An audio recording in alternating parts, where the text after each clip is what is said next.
sinong matinik. May palatandaan nasa tipo ng imik. Galit na di mabiro, agresibo ang giit, o sa walang abisong nakatipong mabibig. Paano makapat malaman sinong matinik? May palatandaan nasa tipo ng imik. Magbunga nga na parang napupuno ng tapang, inuugat pa habang agresibo ang giit. Paano makapat malaman sinong matinik? May palatandaan nasa tipo ng imik, o magulantang na lamang sa kung ano ang kayang maibuga ng pawang nakatikong na bibig. Astang bida na may tira kapag tinanong, papaanda rin galing ng imahinasyon. Madali nang banggitin ang gagawing aksyon, lalo kung wala pa naman din sa mismong sitwasyon. Pag nagpang-abot ka kasaat, magkakatumbahan daw. Parang malabong maagrabyado kapag kumakatsaw. Alak palalo para mas gago bawat ang gaapaw. Hawak ang baso, lakas manakot, kala mo gagalaw. Kada kumprontang tropahan, di papahuling sumali. Madalas sobra o lamang sa usapin, wala ning isang makadaig sa dami nang kayang gawin subalit.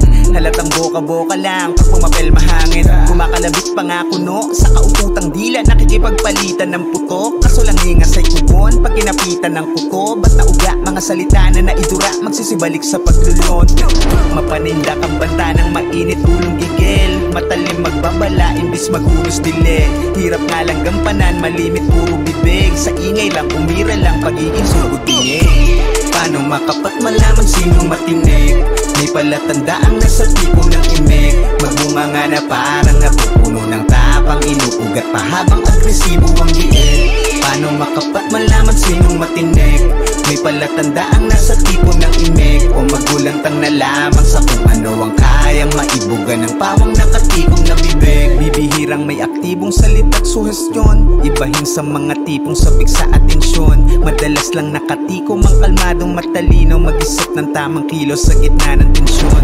Sa usap ay matipid, matumal sa parinig, ngunit marunong makatunog na kayang makuha lang sa tingin. Pagkapuno lang ang magtutulak na makaupak na madiin, gaya ng lutong pag umulo na tamang sa muso ang patikim. Hindi mauuga ng inig pagkat ang init na sa loob, inuungusan lang ng ngiti ang mga kili na sa lubong. Di naman puro lang palusob, bakit palulugar sa gusot? Kung basag ulo lang mag-isip, halatang utak ay marupok. Mga mabangis na sagsat, maihahambing sa amba, at di basihang binatbat ang mga pasiga na asta. Pagiging matikas ay madaling matansya, nang di na kailangan sabihin may bilang basta. May isang salita sapat na. Paano makapat malaman sinong matinik?